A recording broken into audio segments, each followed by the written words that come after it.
Pública da Fundap, São Paulo. É tradutor de obras de Norberto Bobbio e Antônio Gramsci, e articulista do jornal O Estado de São Paulo.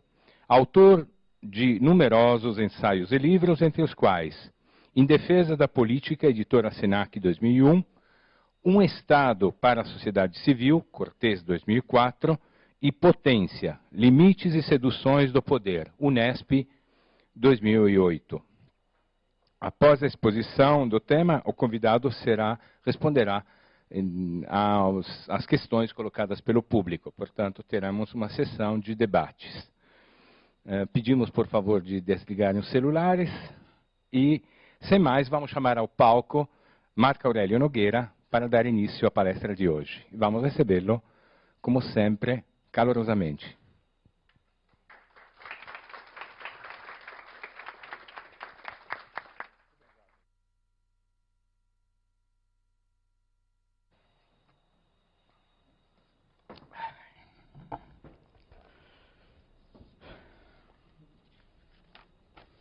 Bom, muito boa noite a todos. É um grande prazer estar de volta aqui ao Espaço Cultura CPFL, participando dessa noite que eu espero que seja agradável, que apesar de discutir política, a gente não tenha que sofrer demais. E eu pensei, justamente para tentar amenizar o sofrimento de quem se dedica a pensar durante 2 horas numa noite chuvosa de terça-feira sobre política, eu pensei em amenizar essa situação introduzindo a ideia da política como vantagem. Na verdade, quando eu pensei em fazer uma discussão em torno desse tema, política como vantagem, eu confesso que fiquei tentado a fazer com isso, com esse tema, um jogo de palavras. Porque todos nós sabemos que a ideia de vantagem é escorregadia. Ela não é inquestionavelmente positiva. Por exemplo, quando nós usamos a expressão tirar vantagem, nem sempre a gente associa essa ação a um objetivo nobre. Muitas vezes, tirar vantagem pode ser se beneficiar da distração de alguém para obter algum tipo de benefício. Do mesmo modo, quando a gente fala em obter vantagem, que é uma expressão menos pesada do que tirar vantagem, pelo menos na minha cabeça, mas que também não é necessariamente uma coisa positiva. Porque quando alguém obtém uma vantagem, essa pessoa se coloca numa posição de superioridade em relação a outros. E com isso, justamente por estar em posição de superioridade, pode se valer dela para prejudicar os outros, ou para se diferenciar indevidamente dos outros. E, evidentemente, quando a gente fala em obter vantagem ou em tirar vantagem, nós também ficamos num território no qual se pode fazer isso de modo lícito ou de modo ilícito. De alguma maneira, que nem necessitaria muita discussão, a corrupção, que é um fenômeno típico dos humanos, sobretudo no início do século XXI, a corrupção é uma ação de tirar vantagem, que se vale de um conjunto de posições, de expedientes, de recursos, para obter benefícios ao arrepio da lei, como se costuma falar, de modo ilícito. Ou, pelo menos, de modo abusivo. Pode não ser inteiramente ilícito, mas seguramente é de uma maneira excessiva, que ultrapassa um conjunto grande de expectativas que se tem em relação à conduta de algumas pessoas, sobretudo daquelas que ocupam posições de responsabilidade, de mando, de governo, de direção e assim por diante. Então, a palavra vantagem, ela é, volto a dizer, uma palavra escorregadia, que pode assumir significados que, de certa maneira, negam ou contradizem uma proposição que visa pensar em política como vantagem no sentido positivo, como é a minha, né? Eu estou, na verdade, querendo pensar essa noite aqui nas vantagens que a política pode oferecer para uma comunidade de pessoas que sabem, as pessoas, lidar com a política, que sabem fazer da política um recurso mais construtivo e afirmativo do que negativo e repressivo. Isso, de certa maneira, eu estou introduzindo o tema, ou me introduzindo na discussão, significa sempre a gente pensar em política a partir de dois grandes pontos de vista. O primeiro, que talvez seja o ponto de vista dominante, aquele ao qual a gente se remete quando normalmente fala de política, é o ponto em que política vem associada a poder. Política como um conjunto de ações, de atos, dedicados a organizar o acesso ao poder ou organizar o próprio poder.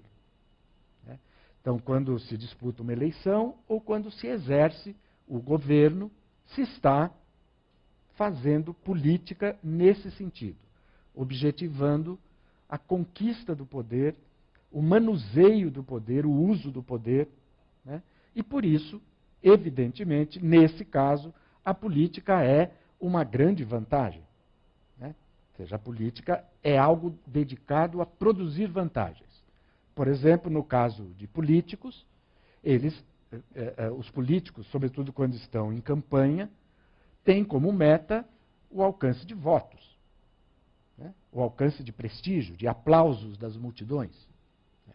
O outro sentido de política, que é um sentido, de certa maneira, mais dissimulado, mais oculto, que pulsa de maneira nem sempre perceptível pelas pessoas, associa a política à construção da convivência, que é o modo que nós, cientistas políticos, chamamos de modo clássico de pensar a política.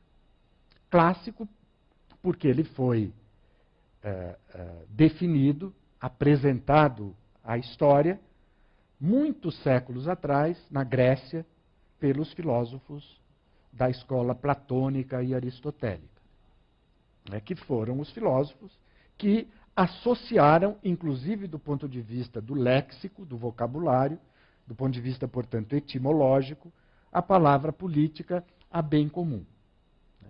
Eu não pretendo explorar isso aqui, desenvolver essa discussão aqui, até mesmo imaginando que essa história é mais ou menos conhecida. Por exemplo, eu poderia lembrar apenas para criar uma comunidade de ideias entre nós, que a palavra política na escola grega era um desdobramento da palavra polis. Polis, que era, no vocabulário grego daquela época, a palavra com a qual se definia a comunidade política, ou a república, como eles falavam. Não necessariamente a cidade, no sentido de uma zona geográfica distinta do campo. Era isso também, mas sim, apenas e tão somente porque a comunidade política encontrava em certas zonas urbanas o seu ponto de inflexão principal. A sua ágora, a sua eclésia, que se organizavam em zonas que concentravam pessoas que saíam dos campos, etc., e que posteriormente vieram dar nas cidades. Essa mesma raiz de polis, ela está presente em várias outras coisas, como, por exemplo, em polícia.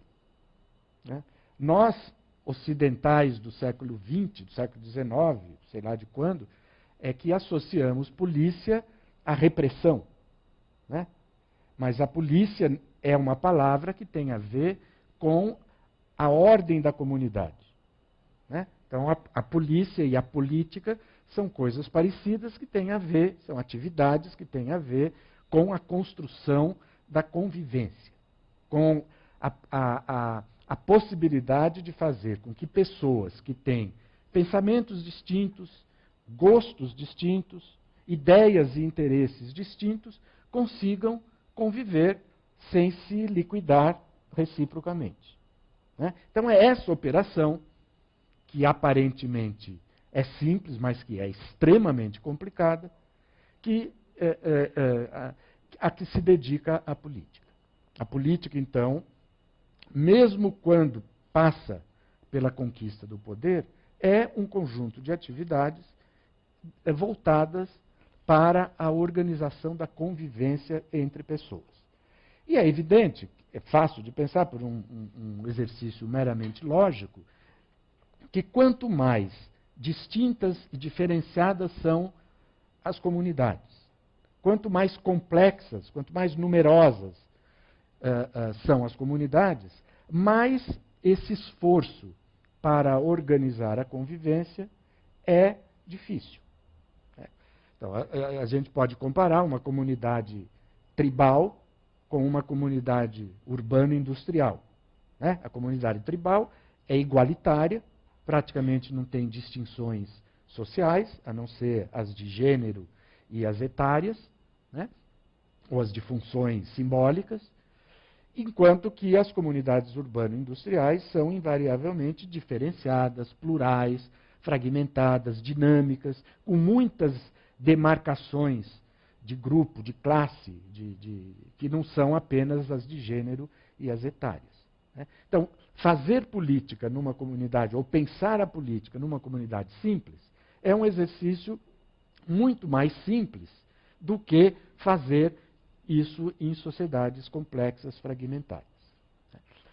Do mesmo modo, a gente poderia introduzir, ao lado dessa subdivisão entre política e poder, e política e convivência coletiva, construção da convivência, uma outra reflexão que seria associada aos protagonistas da política, ou seja, às pessoas, aos personagens que estão envolvidos nesse trabalho.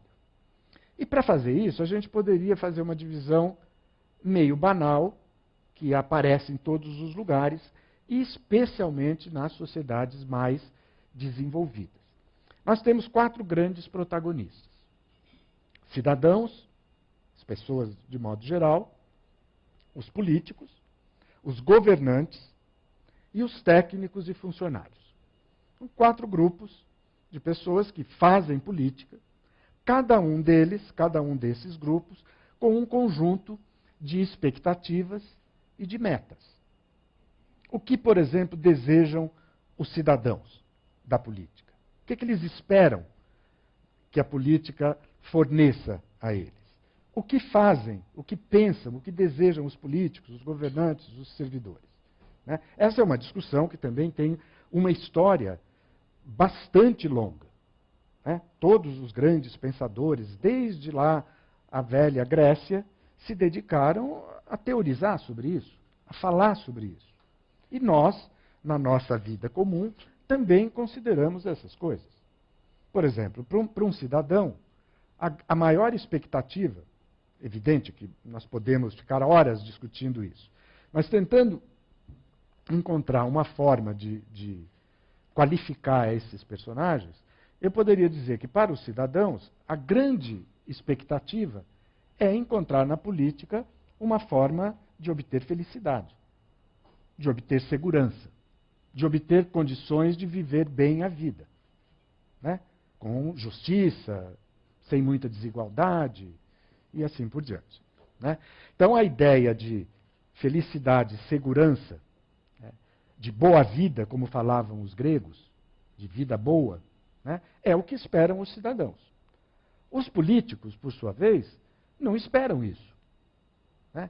Eles podem até agir para produzir isso, mas a grande expectativa dos políticos é com a obtenção de prestígio, com a obtenção, digamos assim, de fama, de votos.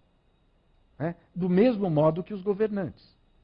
Os governantes que governam, eles agem tendo em mente a obtenção da aclamação popular. Né? Hoje, por exemplo, nas nossas sociedades, qual é um expediente largamente utilizado na vida cotidiana da política? As sondagens. Não é? Toda hora sai uma pesquisa. Quantos apoiam o Obama? O Obama foi eleito, uma semana depois já tinha uma sondagem dizendo que ele contava com a confiança de 80% da população americana. Semana passada, esse apoio caiu para 57%.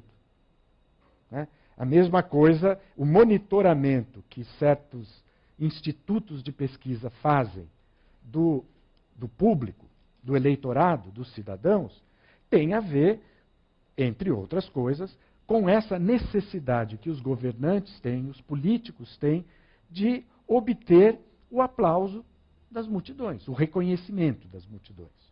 Que é a mesma coisa, só que num nível mais baixo, que o servidor público, o funcionário público, o técnico, espera obter com as suas ações no campo da política. Né?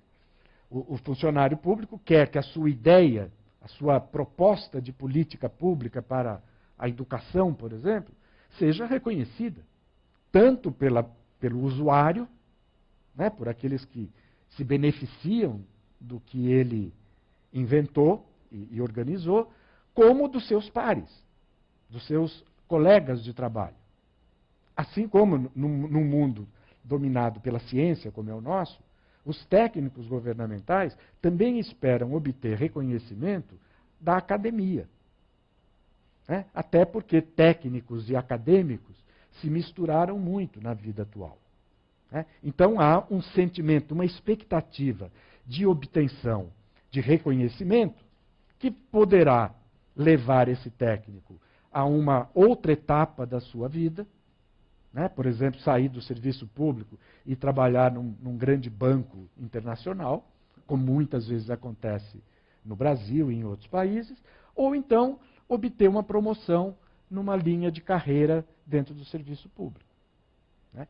Então, essas expectativas, esses diferentes protagonistas, com as suas expectativas diferentes, produzem diferentes visões do que é que a política pode oferecer de vantagem para essas pessoas. Bom, pensando nessas coisas todas, eu acho, e lembrando sempre nas duas grandes dimensões da política que nós temos, a do poder e a da convivência, nós podemos discutir essa questão da política como vantagem.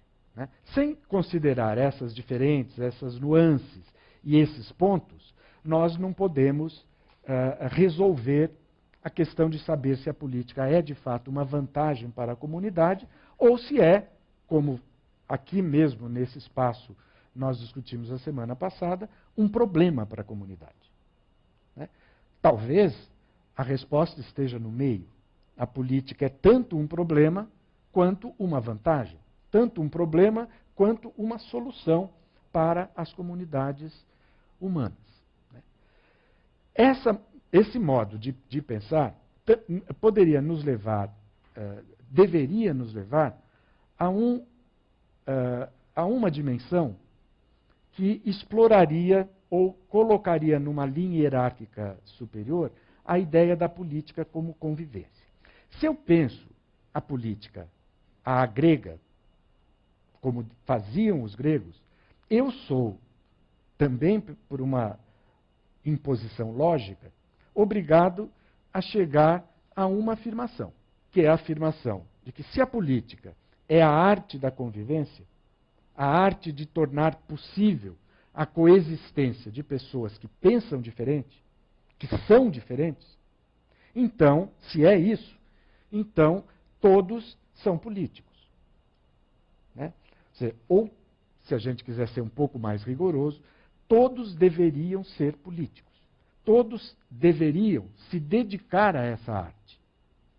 Né? Atuar para se apropriar dos melhores recursos para agir politicamente nesse sentido, né? Ou seja, como um protagonista desse macro e permanente esforço de construir a convivência, de organizar a convivência razoável entre pessoas que pensam diferente, né?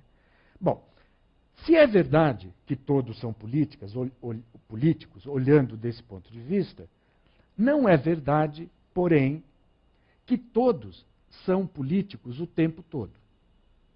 Porque os humanos são inevitavelmente levados a praticar atos que não são políticos. Por exemplo, a praticar atos criminosos, que destroem os laços de convivência entre as pessoas. As ações desviantes. Eu vou usar todas essas palavras entre aspas, porque nós precisaríamos qualificar cada uma delas para saber exatamente do que é que nós estamos falando. Mas eu vou deixar em aberto. Ações criminosas, ações desviantes, ações ilegais, né? Ações predatórias. Por exemplo, uma pessoa que se dedica de modo sistemático a jogar lixo na rua, não é uma pessoa que age politicamente. Aliás, nem polidamente, né? Que é outra palavra que vem da raiz polis, polidez, né? A polidez é uma coisa que se aproxima da higiene, né? Da urbanidade, como falavam os romanos, urbe. A polis grega, urbe romana, a urbanidade, né? Tem a ver com higiene, com o visual das cidades, com a ordem, com a limpeza, né? Com a construção de ambientes nos quais seja prazeroso viver e não estressante, seja agradável viver. Então, essas ações predatórias, elas não são ações que possam ser qualificadas como políticas. E muitas vezes as pessoas são predadoras sem intenção, às vezes sem saber, quase como por uma espécie de espasmo, de cólica. Quando a gente joga um papel pela janela do carro, por exemplo. Ou quando a coisa mais feia, o chiclete a gente gruda embaixo da mesa, assim, né? E não vale dizer que ninguém nunca fez isso, porque é mentira. Todo mundo já fez alguma coisa parecida, né? Então, são ações, digamos assim, que acontecem e que poderiam ser estendidas a uma zona, até abarcar uma zona, que seria a zona da insensatez, né? A zona, digamos assim, das ações irrefletidas. Quando você grita com uma criança, né? Ou quando você faz alguma dessas pequenas maldades do cotidiano. Eu não vou perder tempo lembrando dessas pequenas coisas, mas nós fazemos várias maldades no dia a dia, né? Muitas vezes até mesmo para obter vantagens. Como, por exemplo, entrar num ônibus lotado e fazer de conta que não está vendo aquela senhora cheia de pacotes de 80 anos e você vai correndo e senta no banco na frente dela, né? É uma ação irrefletida, uma ação insensata, que tem a ver com uma série de coisas e tal. Do mesmo modo, existiria todo um outro capítulo de ações que não são propriamente políticas, que são aquelas dedicadas à luta pela vida, né? As ações da vida cotidiana. Não são necessariamente políticas. Podem ser. Se uma comunidade é altamente politizada, é de se esperar que até a luta pela vida nela seja politicamente direcionada.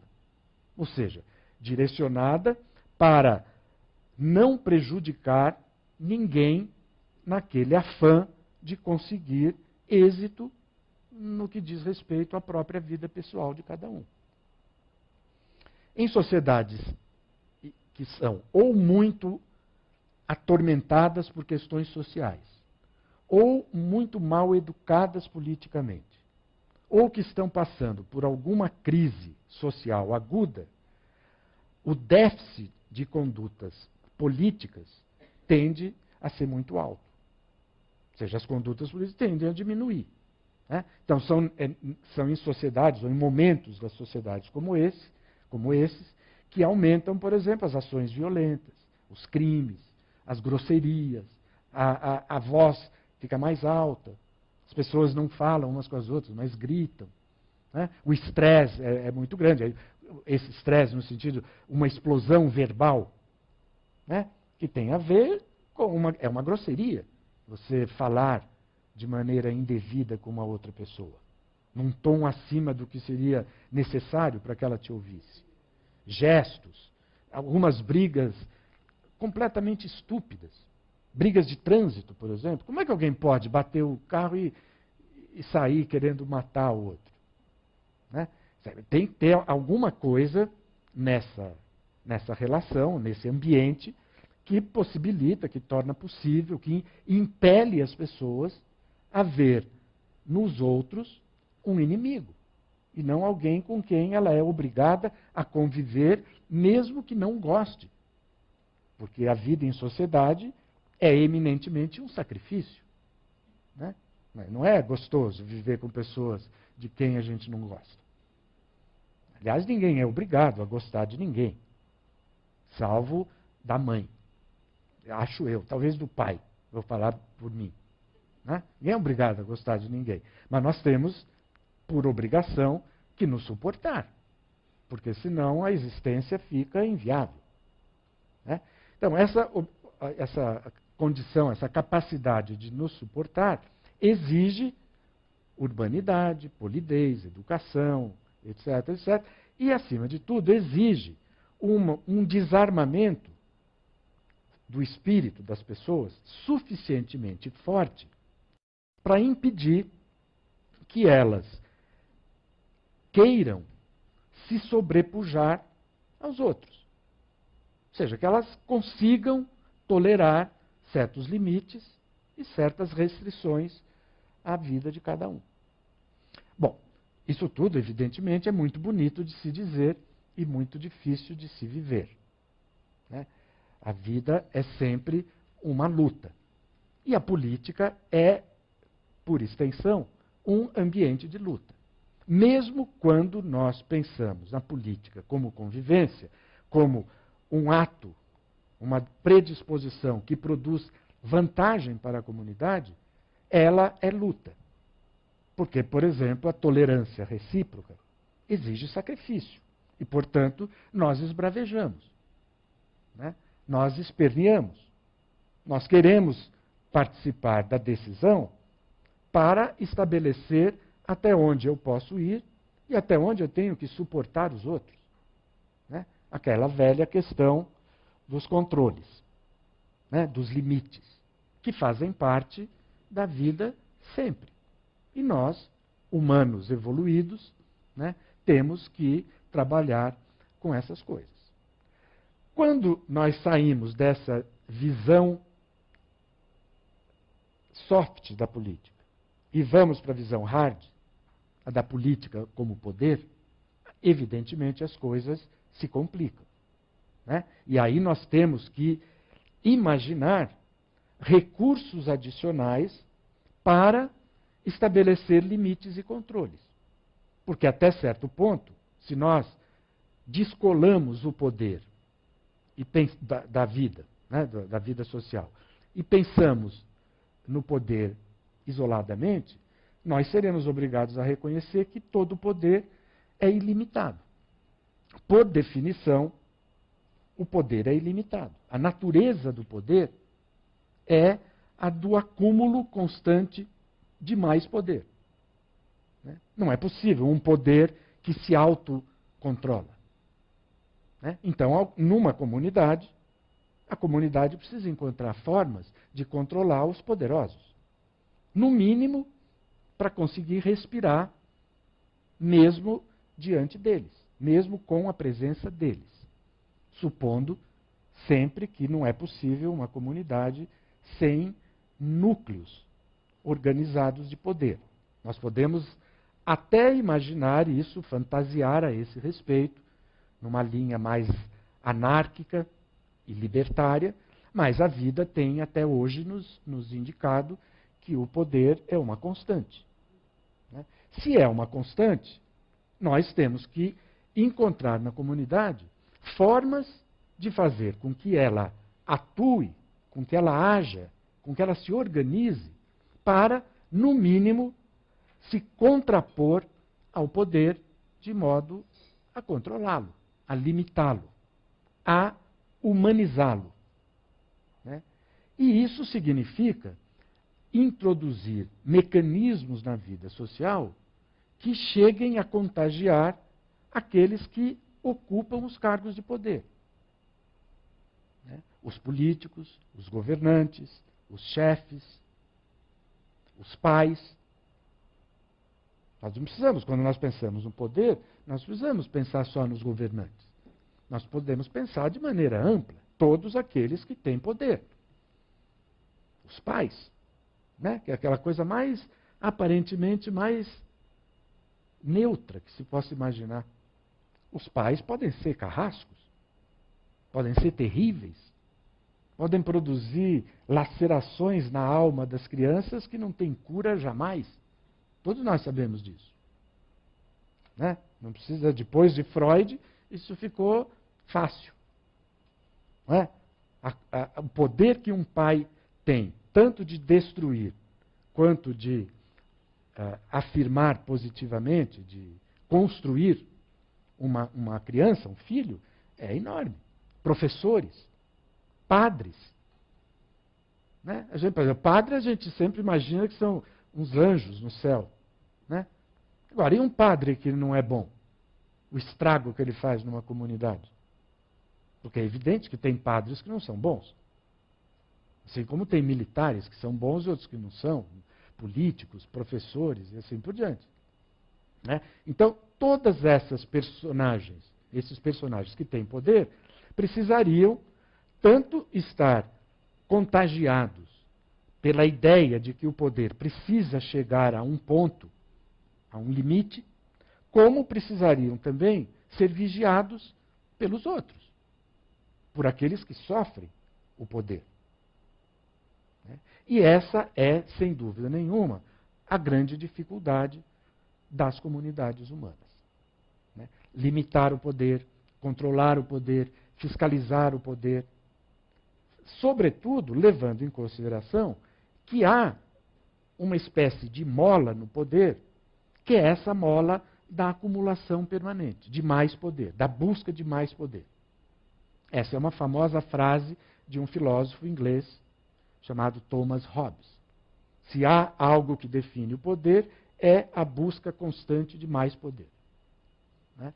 Então, como fazer para desarmar essa mola?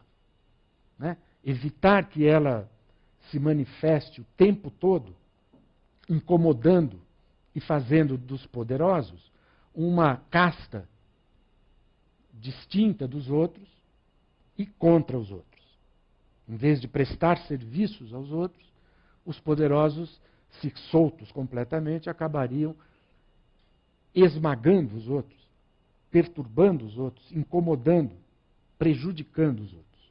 Né? Então, o encontro de resposta para essa questão é que me levou a pensar na ideia da política como vantagem, que eu vou apresentar aqui.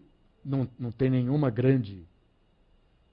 Não é uma apresentação inédita, nem é extremamente original. Mas eu faço esperando que a gente possa discutir um pouco, se vocês se sentirem motivados para tanto.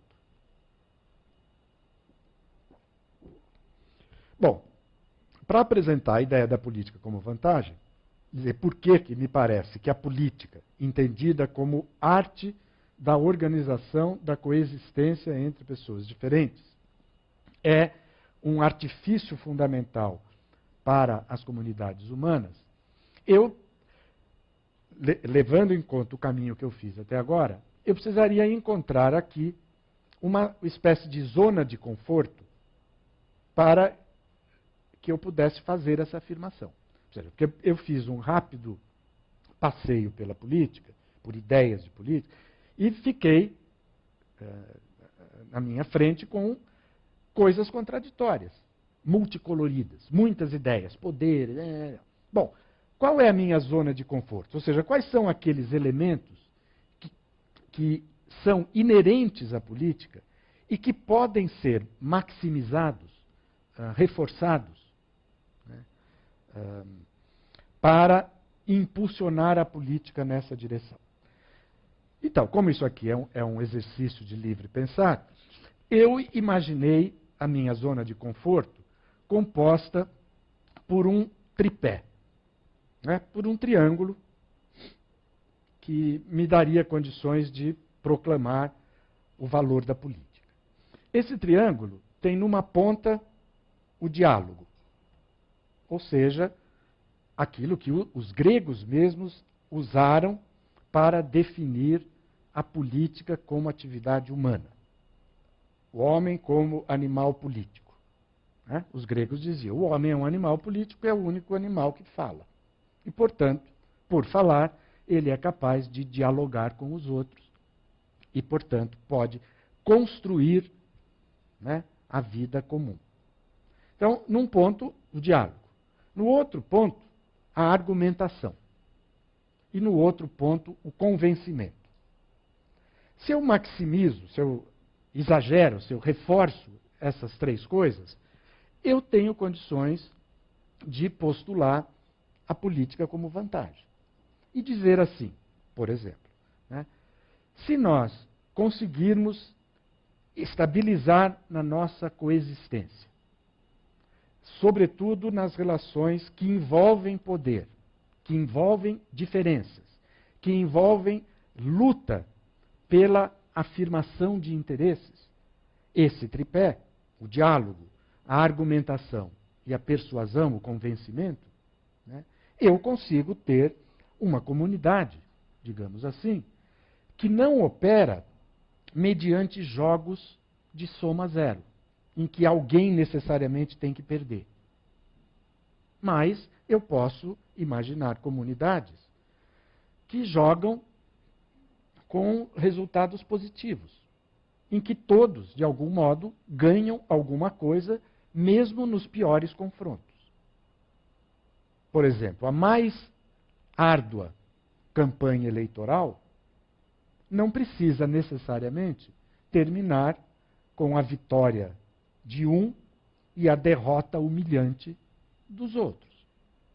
Se ela, por exemplo, produzir benefícios de natureza dialogais, de argumentação, de persuasão, de esclarecimento para a comunidade, todos saem ganhando, mesmo que os derrotados continuem derrotados. Se um debate entre o que vai ganhar e o que vai perder for marcado pela urbanidade, né, pela busca do esclarecimento recíproco, do convencimento, do esclarecimento do público, do convencimento do público, a mesma coisa. Né? Bom, então, eu acho que esse triângulo, o diálogo, a persuasão, a argumentação, são os grandes recursos que nós temos para conseguir construir a coexistência entre nós, que felizmente somos bastante diferentes uns dos outros. Né? Seria bem chato se nós não fôssemos diferentes. Né? É o recurso que nós temos, são os recursos que nós temos, inclusive, para fazer com que essa nossa saudável diferença não se estenda na forma de uma desigualdade obscena.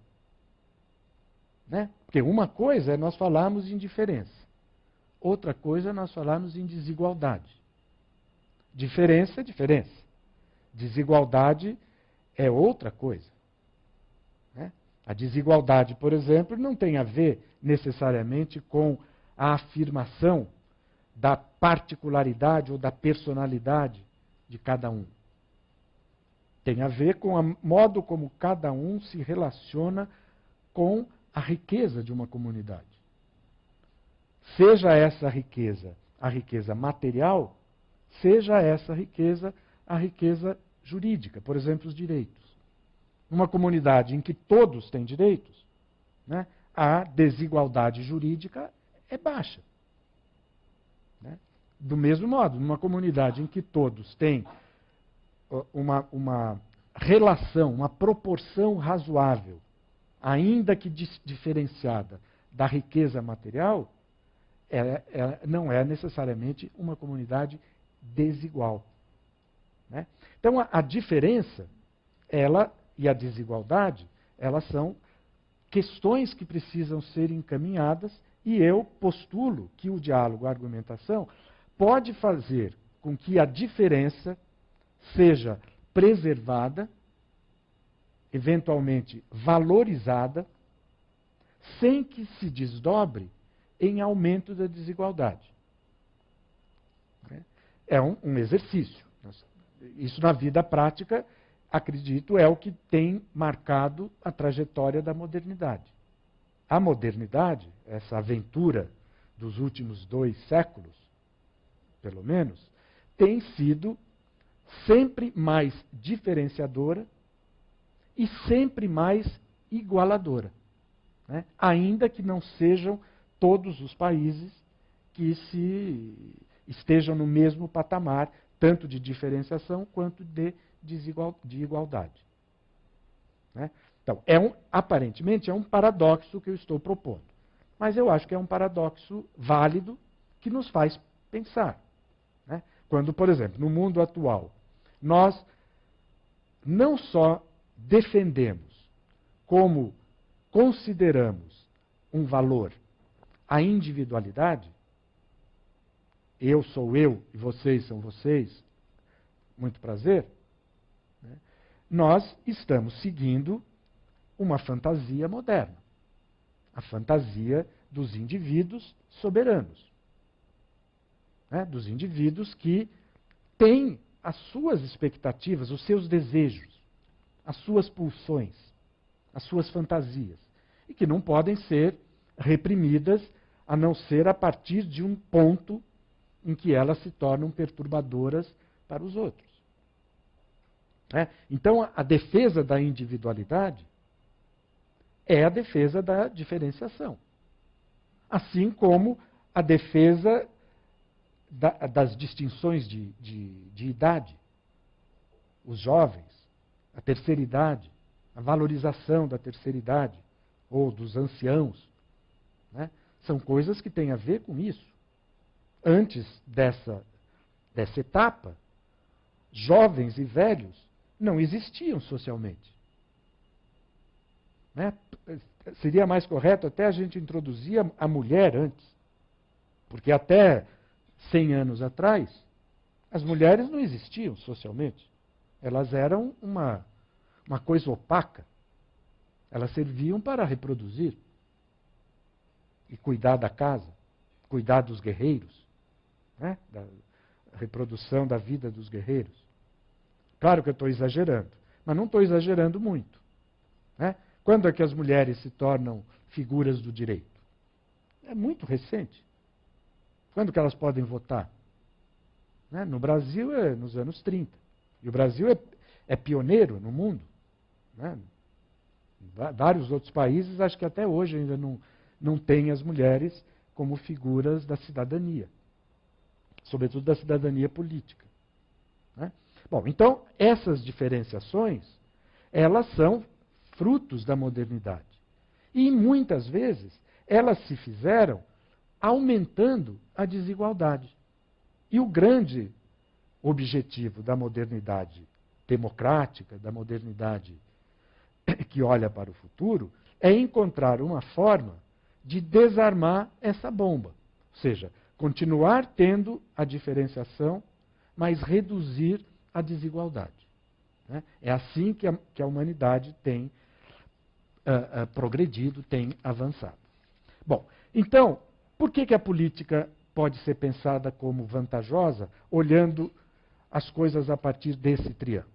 Então, eu vou terminar a minha fala com essas 5 ou 6 afirmações e depois vou apresentar um problema, que é um problema meu, para mim mesmo, e que espero que a gente possa terminar a noite discutindo um pouco. Bom, primeiro de tudo, porque se eu penso a política a partir sempre desse triângulo, ela é uma atividade que não só admite, como conclama a participação de todos.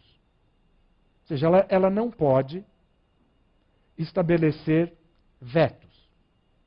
Todos são chamados a participar de tudo aquilo que diz respeito à coexistência, à vida coletiva. Evidentemente, quando eu falo aberta ou favorável à participação de todos, eu tenho que acrescentar uma qualificação. Ninguém é obrigado a participar, né? Ainda que eu possa estabelecer um dever cívico associado a isso. Aquele que não participa não é, diziam os gregos, um bom cidadão. Ele tem o direito de participar e se nega a fazer isso, ele é, como diziam os gregos, um idiota. No sentido grego, idiota era um cara, uma pessoa, que levava a sua singularidade a um limite insuportável. Era um idiom. De lá veio, por caminhos que eu não consegui descobrir até hoje, a palavra idiota. Aquele cara que se isola, né, que não quer saber, se recusa a participar, é contra participar. Não quero saber disso, né? Então, a palavra que vem depois disso, já que ninguém é obrigado, é que se eu quero que todos participem, eu tenho que estabelecer a ideia de que todos participarão, cada um de acordo com as suas necessidades, capacidades e possibilidades. Certo? Porque se eu não ponho isso, eu crio, muito provavelmente, eu faço um convite à participação que não pode ser aceito por um número muito grande de pessoas, né? Então eu tenho que fazer a proposta, o convite, admitir a participação de todos, fazendo uma suavização, cada um de acordo com as suas possibilidades, necessidades e capacidades. Até para poder imaginar que a participação na política é diferenciada. E que nós temos que saber extrair dessas diferentes formas de participação uma espécie de energia positiva que acaba por beneficiar a construção da convivência. Isso é uma coisa. Segunda coisa, a política pensada desse jeito impede o bloqueio da diferença, né? Ela não tem veto a quem é diferente, né? Ela não tem veto ao ruído, no sentido da dissonância, aquele que pensa de outro modo, que pensa diferente, aquele que não concorda. E ela não tem veto à contradição, nem ao contraditório, ao discurso que contra-argumenta, né, nem à contradição, no sentido do conflito, né, da tensão, da negação. Portanto, a política pensada dessa maneira não é favorável àquela paz desagradável que é a paz dos cemitérios. Muito pelo contrário. Ela vive na agitação, no burburinho, né? Na conversa, na discussão, na polêmica, né? E com isso ela facilita duas coisas. Primeiro, a manifestação a mais ampla possível de desejos, expectativas, vontades e interesses. E segundo, o processamento dessas coisas de modo razoável. Ou seja, o que eu quero dizer com o processamento de vontades, desejos e interesses? A integração dessas coisas todas, num patamar comum que seja razoável para todos, né? Processar é mais ou menos como a gente faz quando processa alimentos num processador, ou quando a gente processa informações no computador. né? Organizar, integrar, abarcar tudo isso. Não deixar nada fora, digamos assim. Incluir, em vez de excluir. Né? Processar. A terceira afirmação é que a política vista dessa maneira torna possível uma convivência inteligente com o conflito. Uma convivência inteligente que torna possível fazer o conflito funcionar como insumo da convivência e não como uma perturbação da convivência. Ou seja, o conflito visto desse ângulo é positivo, é bom. Ruim é a sociedade que não tem conflito. Ruim é a comunidade em que tudo está já definido, em que todos estão de acordo a respeito de tudo. É ruim, supondo que exista uma comunidade assim. Né? Mas aqui nós não estamos falando de nenhuma comunidade particular, assim, uma ideia. A quarta coisa é a questão da domesticação do poder. Esse triângulo pode ser visto como o melhor antídoto, talvez o único antídoto eficaz contra a arrogância do poder, contra a tendência que o poder tem de buscar mais e mais acúmulo de poder. Poderão me dizer, e no final vejamos se isso acontecerá, que se trata de uma visão romântica, essa minha, né? Que mais eficaz para amordaçar o poder é uma boa polícia na porta do Congresso, por exemplo, que prenderá os corruptos. Né? Ou leis e instituições firmes que coibirão as práticas perniciosas dos governantes e que os ensinarão o caminho do bem. Eu estou, evidentemente, fazendo um pouco de ironia, né? Mas eu não desmereço ou não nego que essas outras armas sejam também necessárias. Ou seja, leis, instituições, né, que estejam dedicadas a fiscalizar o poder são evidentemente positivas. Mas, para mim, o antídoto fundamental é esse ao qual eu estou associando a vantagem da política. Eu, então, diria, em quinto lugar, terminando meus mandamentos da política como vantagem, que a única fonte segura que as comunidades humanas têm para produzir consensos, pactos, entendimentos comuns que organizem a convivência é esse triângulo. A única fonte segura, sustentável. Em alguns momentos ela não é suficiente.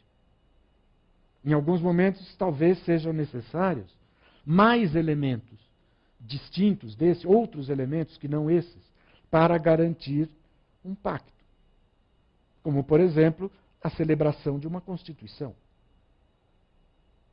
Né? Uma Constituição é um pacto. É a declaração pública de que as pessoas concordam com um determinado pacote de leis com as quais elas vão se suportar. Leis que vão regrar a convivência entre elas.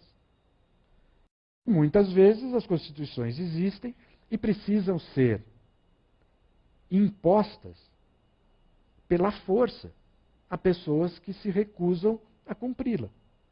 É ou não é? É.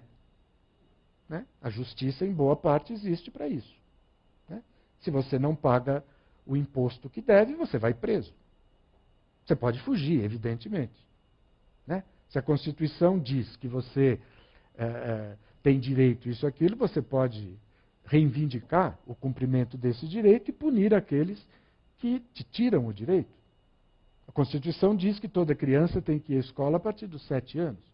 os pais que impedem que seus filhos entrem nas escolas aos 7 anos podem ser processados e presos. E assim por diante. Estou pegando aleatoriamente. Se as constituições existem e não comprometem a todos, nós temos um problema.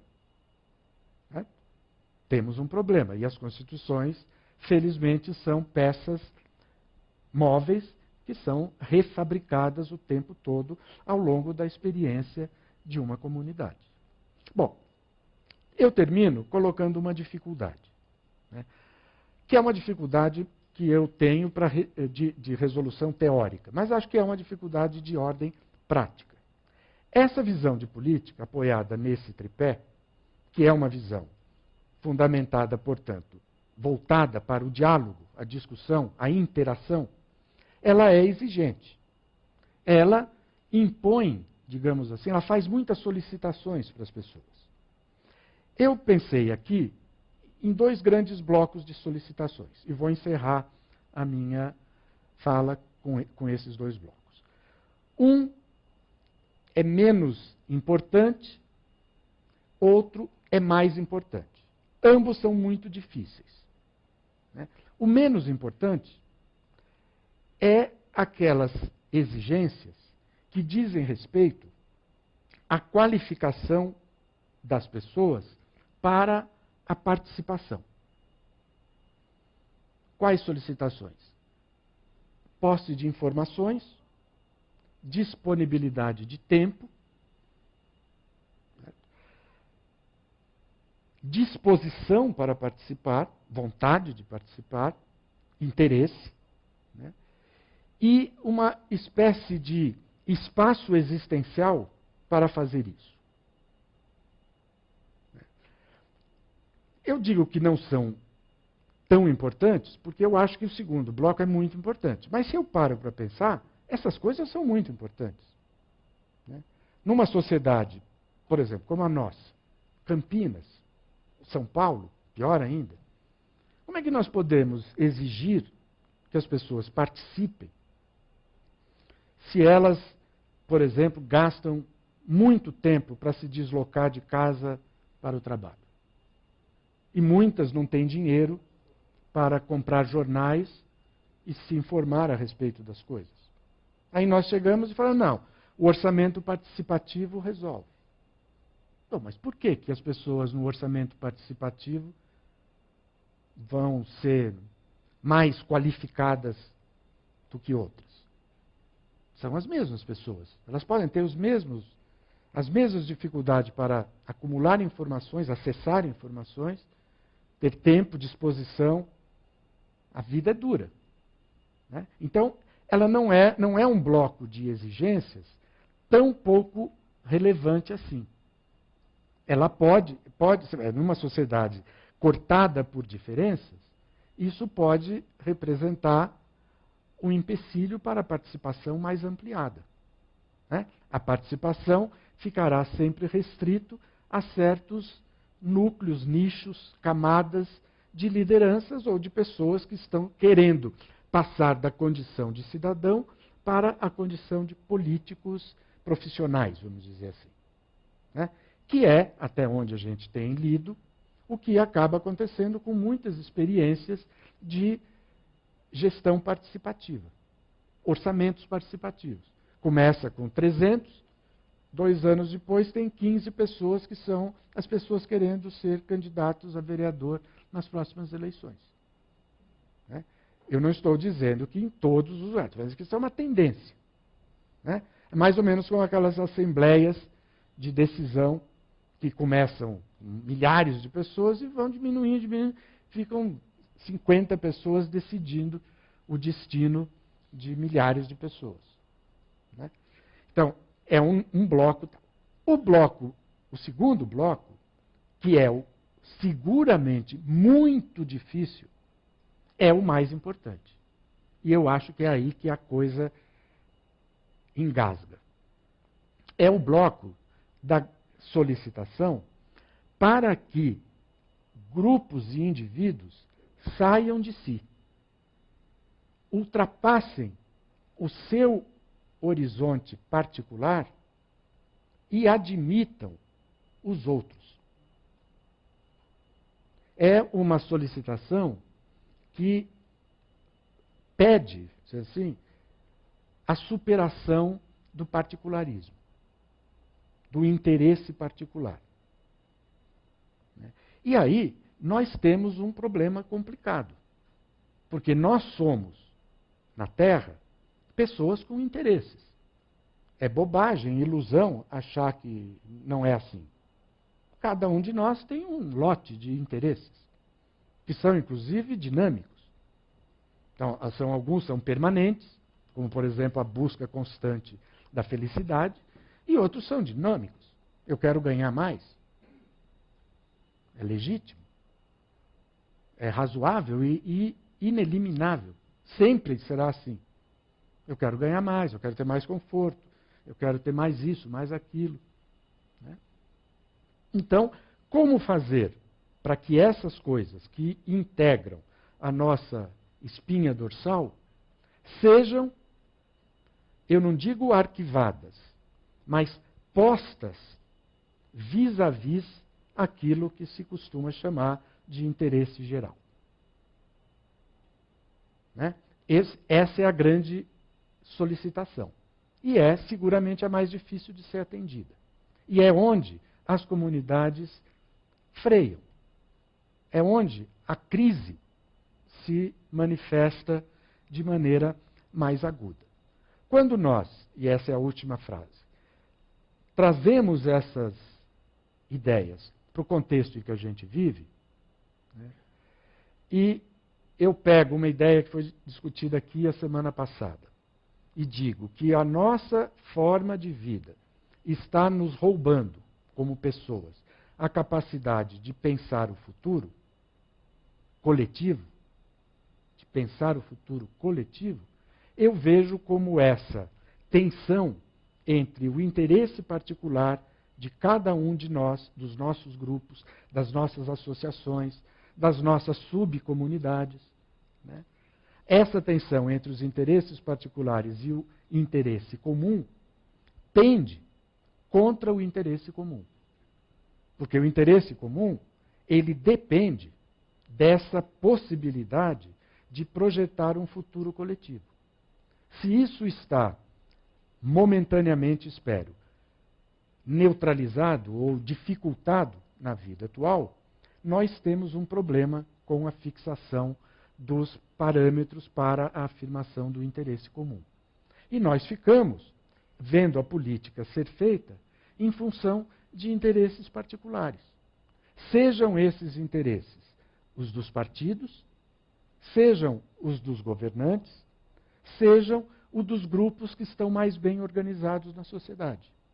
Os que não estão organizados não conseguem vocalizar os seus interesses e, portanto, acabam sendo sistematicamente prejudicados. A grande massa da população de qualquer país é desorganizada. As pessoas vivem as suas vidas, né? Poucos se associam.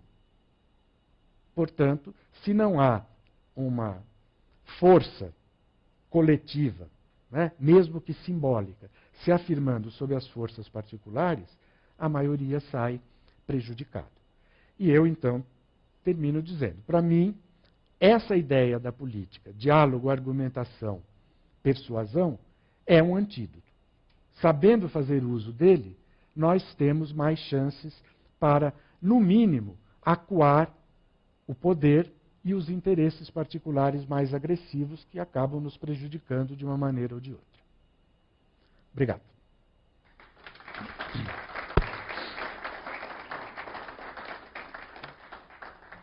Com essas premissas e provocações de Marco Nogueira, acredito que nós estamos começando a metabolizar um pouco as perguntas, refletindo um pouco mais sobre essa visão da política vista como o bem comum, a busca do bem comum. Então, passamos agora para as perguntas da plateia. E, por favor, então, vocês levantem a mão, serão atendidos. Estão aqui as nossas recepcionistas, a Cláudia e...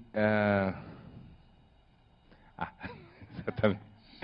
Nós estamos com as duas recepcionistas aqui. Então, vocês levantem a mão, serão atendidos por ordem, né? E procurem serem breves nas suas argumentações. Obrigado.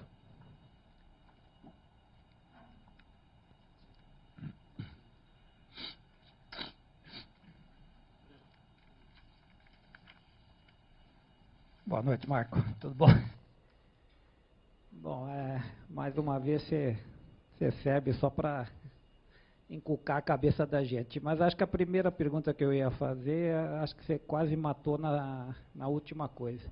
É como restabelecer isso num mundo que nos últimos 30 anos a causa pública ficou massacrada pelos interesses privados, né? Quer dizer, tanto a questão do aumento da desigualdade, até na busca das informações, como é que eu vou buscar mesmo tendo dinheiro se a causa pública na mídia ela foi deixada de lado, mesmo sendo uma concessão, né?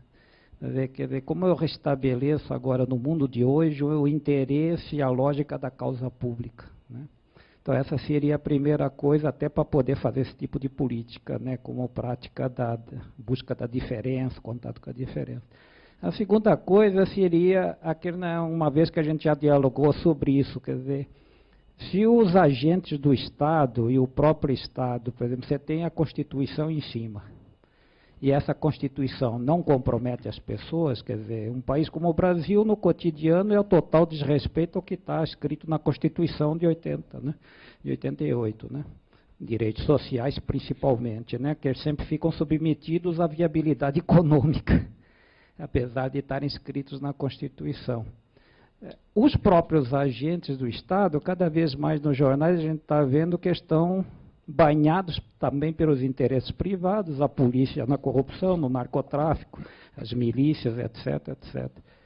E como é que fica o legal e o legítimo, então, nessa sociedade? Entende? Quer dizer, se cada vez mais o aparato legal está assumindo caracteres de ilegitimidade, e o que é ilegal começa a adquirir aspectos de legitimidade, porque no final é o que resolve. De novo se liga com a coisa do particular, etc. Quer dizer, o particular está buscando a ilegalidade constante para levar vantagem, para conseguir aquilo que é privado, né? E com isso destrói o aparato de convivência do contrato social, né? É mais ou menos por aí. Na verdade, a sua questão é uma questão que eu não consigo responder. Eu não sei, não tenho uma solução para isso, né? Eu não tenho e suspeito que ninguém tem. Porque se você olhar essa questão especificamente no Brasil, eu acho que você concordaria comigo que nós estamos vivendo no Brasil uma situação maluca. Porque isso tudo que você fala é até certo ponto de conhecimento público. Todo mundo concorda com isso que você falou. E você nem fez um diagnóstico extenso, foi rápido, né? Se a gente for mais fundo, nós temos que concordar com o Pedro Simon, que ontem declarou que o Senado é um verdadeiro inferno, né, dizendo que isso não é só o Senado, virou tudo um inferno. Então, é de conhecimento comum, é consenso isso, e não surgem ideias para se sair disso. Pelo menos eu não conheço. Né? Certamente elas existem, mas elas não ganharam a forma pública. Não foram colocadas à disposição do público, do debate público. Nem aqueles diretamente capacitados para fazer isso, que são os partidos políticos, têm feito. Né? Os acadêmicos, eu sou acadêmico, professor universitário, também. Nós estamos num momento de amortecimento da consciência reformadora. Não se está sabendo como equacionar esse quadro. Né? E esse é, seguramente, o grande problema. Mesmo em países onde a situação era, digamos assim, bem arrumada, houve uma desarrumação. Estou pensando na Europa, que é sempre a nossa grande referência, pela sua antiguidade, por ter sido o berço de um monte de coisas, etc. Mesmo lá se tinha uma vida organizada no que diz respeito a essas coisas. Isso se desarrumou, se desorganizou. Então, nós não estamos no mundo numa fase muito boa de consciência, que eu estou chamando aqui de consciência reformadora. Né? Nós não sabemos. E eu respondo, então, a sua pergunta de uma maneira iluminista. Eu disse, na minha precária condição de cidadão e de professor, eu acho que a única forma de você equacionar isso é no longo prazo, é pela educação política da comunidade. Né? Não tem outro jeito. O outro jeito, alguns poderão topar essa aventura, é fazer uma guerra, acabar com tudo. Né? Ou sair matando os maus. Né? Mas como essa perspectiva não é razoável, eu fico com a visão iluminista. Eu acho que é pela educação. Não pela escola, pela educação política. Pela multiplicação de exercícios como esse. Não que nós sejamos, eu acho que nós todos aqui podemos concordar, em geral, com isso que eu estou falando, com as suas ponderações, etc. É porque nós somos partes de várias correias de transmissão. Né? E se nós conseguirmos reproduzir esses ambientes de conversa, eu acho que nós temos mais chances. Né? Até mesmo, uma coisa, por exemplo, que nós falamos aqui a semana passada, que alguém que estava assistindo falou, de repente nós temos que chegar ao osso para sair da letargia. Essa crise a que nós estamos assistindo hoje, talvez seja positiva, porque ela está nos levando ao osso. Não tem muito mais coisa para a gente entregar. Já foi entregue tudo. A decência, a inteligência, tudo. Né? A justiça, vontade de justiça, de tudo. O respeito à Constituição, tudo, tudo. Então, talvez agora, quer dizer, nos próximos anos, reemerja essa consciência reformadora e comece a projetar cenários desse tipo. Né? Eu sei que você não está satisfeito com a resposta, mas é onde eu consigo chegar.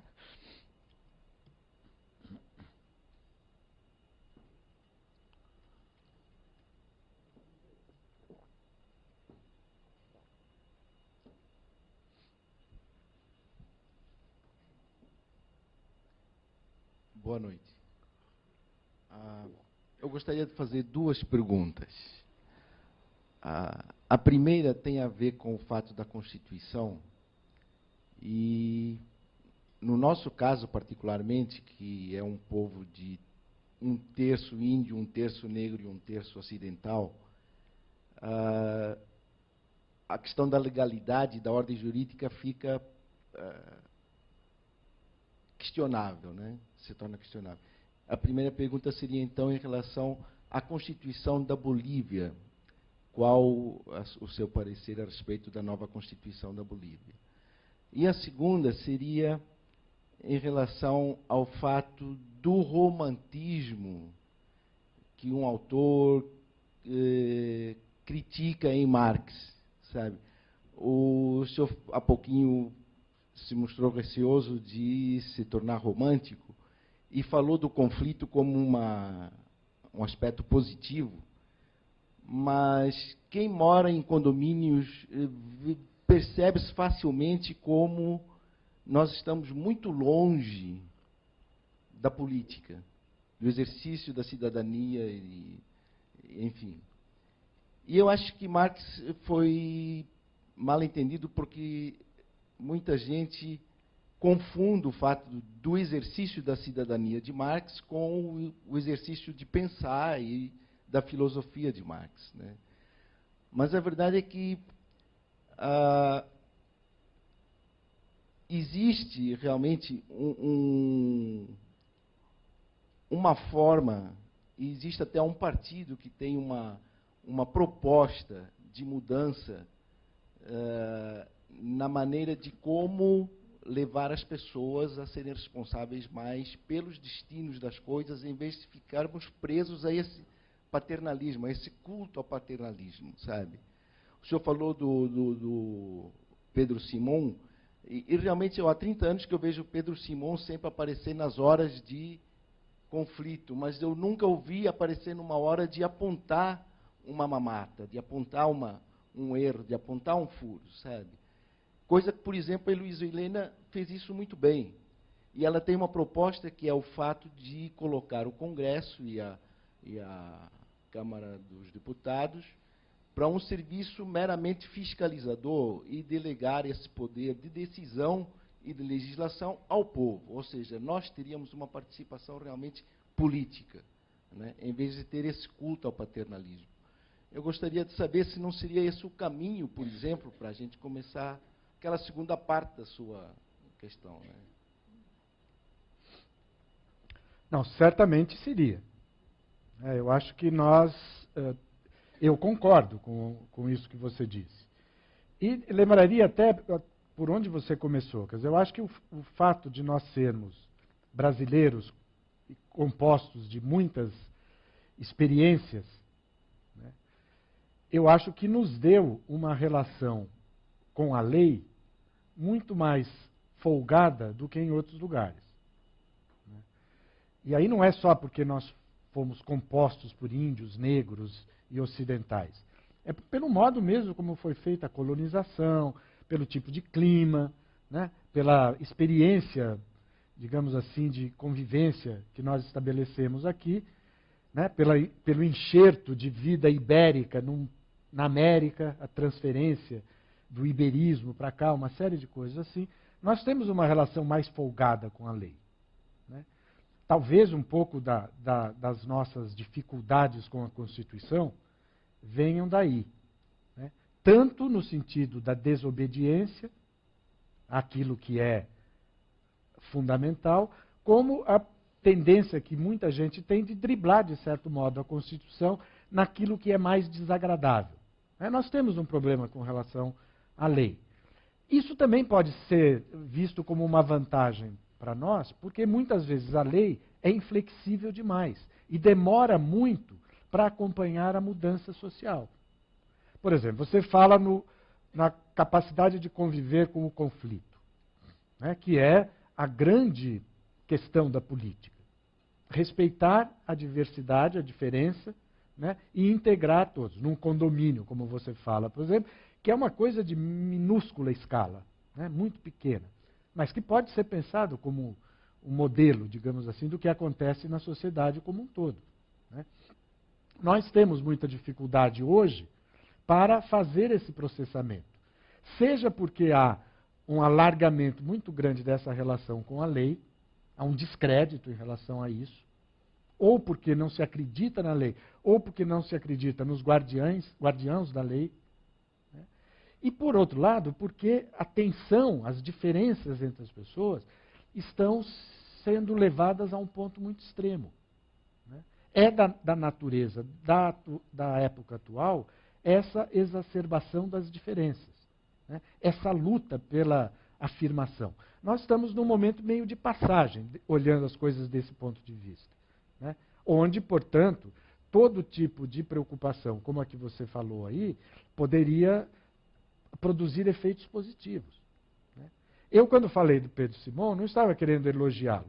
Eu apenas peguei a frase dele. Né? E eu sei, disse aqui, que existem propostas reformadoras sendo desenhadas pelas pessoas, por lideranças, por aquilo. Isso, no entanto, não virou um debate público. Nós não estamos sabendo fazer esse debate. Pode ser que as ideias que você conheça, que eu conheça, etc., sejam extremamente positivas. Agora, se isso não entra na corrente sanguínea da sociedade, fica um exercício muito bonito, mas improdutivo. Então, é um pouco por aí que eu veria. Obrigado.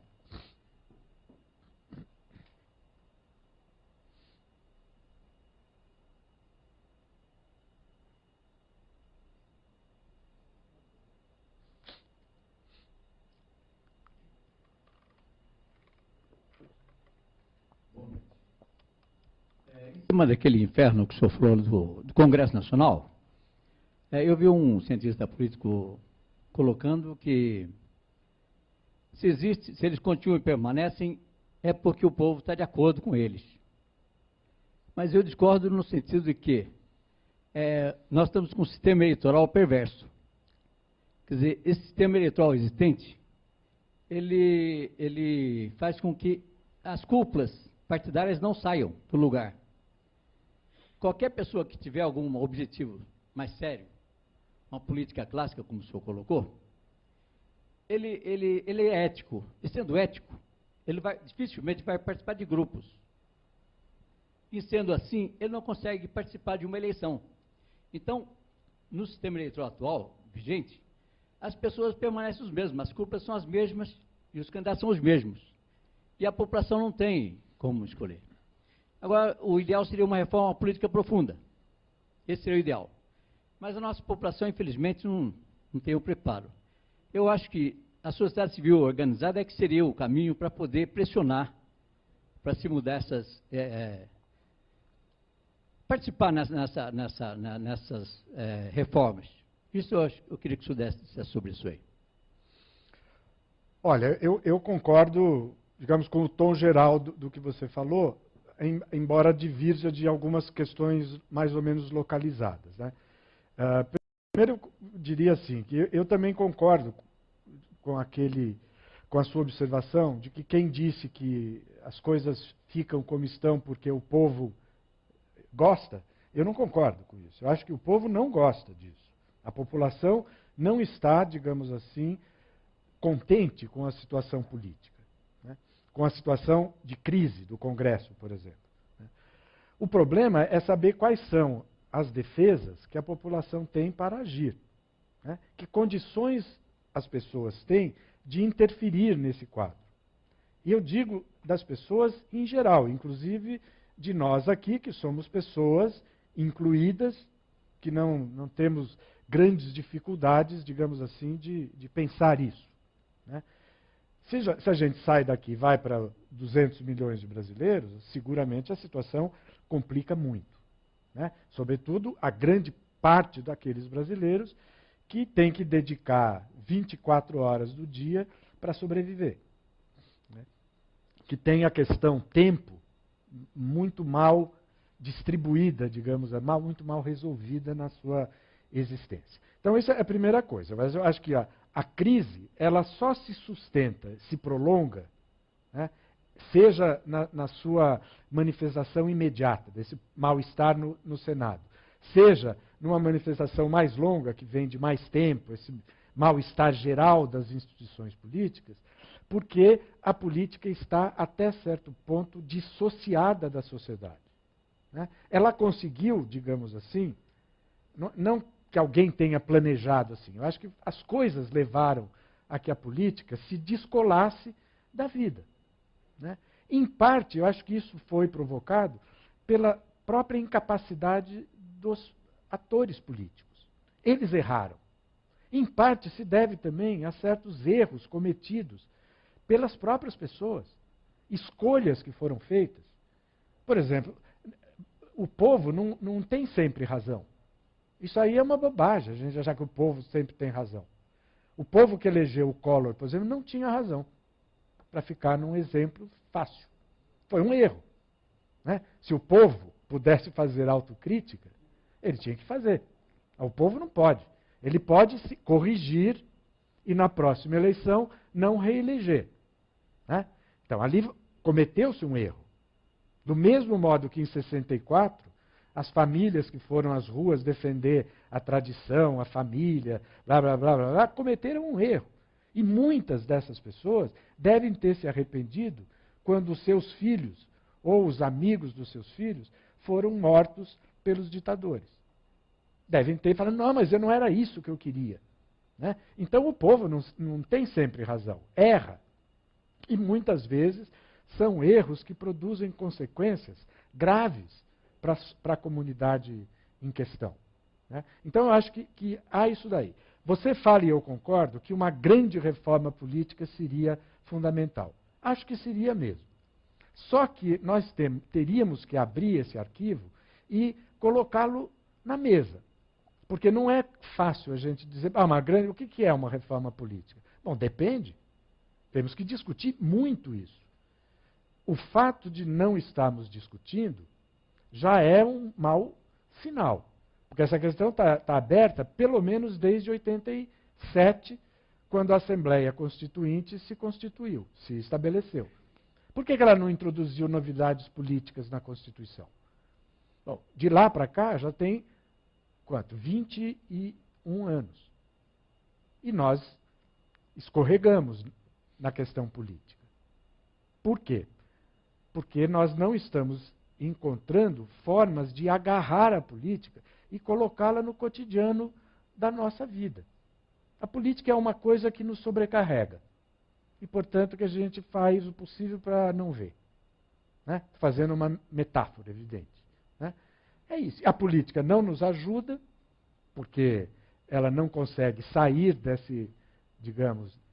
letargia, desse lamaçal, dessa coisa meio sem sentido, e nós ficamos o tempo todo ali, que é uma coisa do paternalismo que ele falou ali, né, olhando para os nossos governantes como se eles fossem os messias. Eles vão resolver a nossa vida.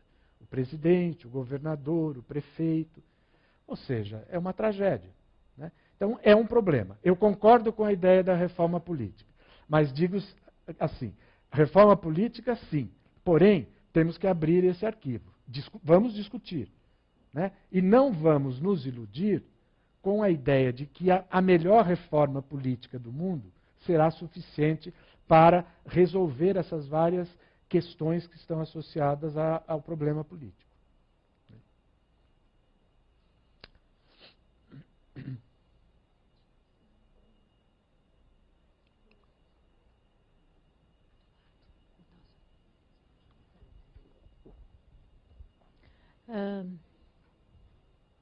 Eu sou de uma geração em que a construção do bem comum passava pela conquista do poder através dos partidos políticos. E continua sendo assim ainda, em parte, mas, como você colocou agora há pouco, a gente está vivendo um momento de perplexidade em que, não que eu acho que tenha sido tudo em vão, a luta política, não, muito pelo contrário. Acho que nós estamos vivendo uma fase bem melhor do que há 30, 40 anos atrás. Inclusive, aquela fala inicial sua eu acho importante, para a gente não pensar que sempre estamos na mesma situação, nada muda. Mas hoje é um momento assim, em que a participação na política ela só tem um tipo de exemplo. Quer dizer, o exemplo para a população é que a política é a política pela luta, pela conquista do poder, e nesse caminho as pessoas se corrompem e conquistam apenas benefícios individuais para suas famílias, já visto Sarney, etc, etc. E o que fazer perante isso? Porque participar dos partidos, é lógico que nós vamos continuar votando e vamos continuar afiliados aos partidos, mas não dá mais respostas. É como você terminou falando, quer dizer, que outros caminhos nós vamos ter? Eu não sei. Eu acho que a gente vai ter que construir exemplos, nem que sejam pequenos, de que o contrário é possível. Ou seja, de que a construção da felicidade para os nossos filhos, no meu caso para os meus netos até, né, passa pela política vivida como um bem comum. Exemplos assim que eu digo, por exemplo, vamos supor, nós estamos vivendo numa cidade em que a indústria automobilística é importante porque dá empregos, mas, ao mesmo tempo, traz uma qualidade de vida cada vez pior. Então, vamos começar a discutir isso entre as pessoas. Estou dando um exemplo assim, difícil até de fazer, mas tem exemplos até menores. Porque, e começar a fazer o diálogo. O diálogo, o convencimento, a argumentação e a aceitação da perda no diálogo é um processo extremamente difícil. Mesmo porque no Brasil o diálogo não é entre iguais. Iguais no sentido, o diálogo é entre muito diferentes, né? É o diálogo de quem está lá na televisão e tem o poder do dinheiro e quem está ouvindo sem educação política. Então, isso não é diálogo, na verdade. Agora, hoje, eu que pertencia a partido e que fiz política em outras épocas, não vejo outra forma a não ser construir pequenos exemplos, acho que grandes, no momento, não é possível a gente ver, não sei em outros países, mas pequenos exemplos que ilustrem as pessoas, que mostrem que dialogar e construir uma vida melhor. No passado até teve isso, me lembro, movimentos assim, movimento pela luta contra a carestia. Então, eram movimentos em que as pessoas aprendiam em movimentos desse tipo. Vamos ter que restabelecer isso. Não sei como, não me pergunte como, mas não vejo outra solução. Não, ainda bem que você não me perguntou como. Eu não iria perguntar para você. Ainda bem que você não me perguntou, porque eu não sei. Agora, eu concordo com o que você disse. Concordo inteiramente. E até dou assim, uma contribuição à sua reflexão, dizendo assim, que na teoria política existem autores, por exemplo, um alemão chamado Ulrich Beck, né, que elaborou um conceito. Algumas pessoas aqui talvez conheçam o Ulrich Beck. Estou vendo que tem alguns estudiosos de ciências sociais aqui. Um conceito que é o conceito de subpolítica. A subpolítica, para eles, pode ser um conceito que vai nesses pequenos espaços a que você se referiu, como locais onde nós podemos não só recuperar a capacidade de fazer política nesse sentido, como locais que nós podemos usar como plataformas de lançamento para ir além. Porque eu acho que o grande problema, que é o seu problema, eu estou afinado com você nisso daí, é saber como nós vamos passar desses pequenos espaços, que são aqueles que estão ao nosso alcance, onde nós vivemos, né, maior ou menor dose, intensidade, como que nós vamos passar desses pequenos espaços para o Estado? Né? Fazer essa ligação, em algum momento nós vamos ter que fazer. Porque pode ser que seja uma limitação minha, eu não consigo imaginar uma comunidade complexa como a nossa sendo administrada democraticamente apenas pelo aproveitamento político desses pequenos espaços. Nós vamos ter que fazer os pequenos espaços produzir um grande espaço democrático que seja comum a todos. Porque senão nós só vamos ter vida democrática nos pequenos espaços. Né? O que é muito bom, mas é pouco. Né? Quer dizer, nós precisamos ter pequenos espaços democráticos, dialógicos, etc., etc., etc., e um grande espaço comum no qual a gente possa interagir. O grande espaço comum é o Estado, a comunidade política macro. Né? E fazer essa passagem vai ser o segredo dessa operação toda. Agora, eu concordo, reitero isso com você, de que se nós conseguirmos fazer bem no pequeno espaço, as nossas chances de fazermos bem no grande espaço serão maiores. E hoje em dia é isso que nos cabe fazer. Talvez não seja só isso. Né? Talvez a gente ainda tenha um pouco da mesma dinâmica de antes a que você se referiu, a vida nos partidos, a vida nas eleições, a preocupação de fazer boas escolhas de candidatos, né? Que por mais que, como o nosso amigo lá atrás falou, as cúpulas se reproduzam, alguma renovação existe. Sempre existe. É pouca renovação? Pode ser, mas ela existe e quem sabe se nós ficarmos atentos a isso, ela não vai se ampliar. Não renovação no sentido de mudar as pessoas apenas, mas renovação no sentido de mudar as práticas das pessoas. Porque eu não tenho grandes problemas, voltando à questão lá, que sejam as mesmas pessoas. O problema maior é que são as mesmas práticas, os mesmos hábitos, às vezes os mesmos discursos. E o mundo mudou demais. Mudou demais. As pessoas, nós todos, estamos fazendo um grande esforço de reciclagem da nossa linguagem. Todos nós, em diferentes níveis. Os políticos parece que não. Então tem algum problema aí. Né? É porque eles talvez não estejam se importando com o que falam, pensam e querem as pessoas.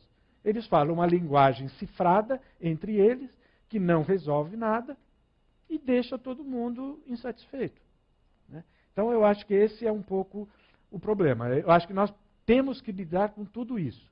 Agora, eu concordo com você com essa ênfase nos pequenos espaços, nos bons exemplos, né? Nas boas discussões que a gente trava em pequena escala, que podem ter um efeito multiplicador fabuloso.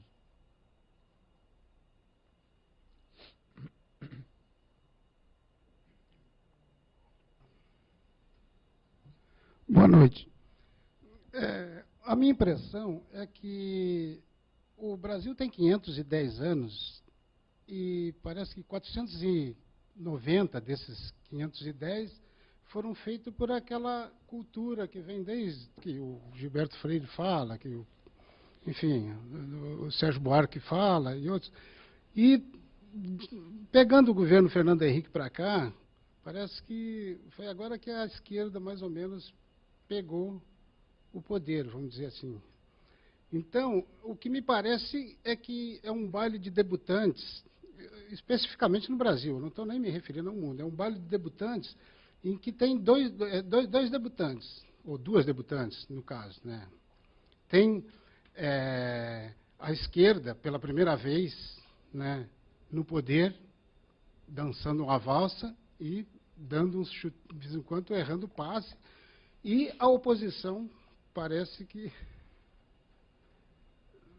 está perdida também, porque nunca na vida fez oposição. Essa é a minha impressão.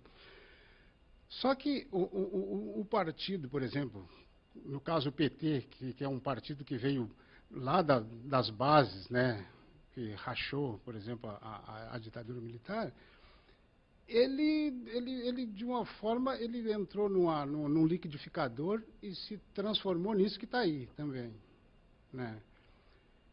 Aí eu vou ser bem sucinto, né? Como é que é a minha visão dentro disso tudo, assim? Será que não seria a hora da gente construir uma nova utopia? Essa seria a minha pergunta. Obrigado. Olha, sempre é hora de construir uma nova utopia, né? Eu acho que de certa maneira, esse é o destino dos humanos. Fantasiar a respeito do futuro, né? Projetar formas de entrar no futuro de uma maneira melhor, né? De trazer o futuro mais para perto, sei lá, de corrigir aquilo que é considerado negativo, ruim, imperfeito, né? Eu acho que nós estamos, até certo ponto, forçando a frase, condenados a fazer isso. Só que nós podemos entrar em alguns túneis na história em que isso fica impossibilitado ou muito dificultado. Eu acho que nós estamos num túnel desse tipo, né? Nós entramos num túnel em que ficou difícil pensar nas utopias, né? Sobretudo, estou repetindo um pouco aqui, quando se trata de utopias coletivas. Porque as utopias coletivas têm que ser compartilhadas com multidões. Não adianta eu, você, nós aqui, que somos 100 pessoas, 50 pessoas, né, chegarmos aqui, não, é esse o... Não, nós temos que avisar os outros, né, e convencer os outros, passar para os outros, transmitir essa utopia, fazer com que elas circulem, que elas respondam a ansiedades que são nossas, mas que talvez não sejam dos outros, né? Então nós temos que adaptar, ou seja, tem que fazer um trabalho de construção, de criação coletiva das utopias, que é uma coisa complicada quando você vive numa época em que a interação entre as pessoas fugiu muito dos parâmetros conhecidos pelas próprias pessoas, né? Ou seja, pode ser que não pelos jovenzíssimos, mas os jovenzíssimos são, quanto? 20% da humanidade?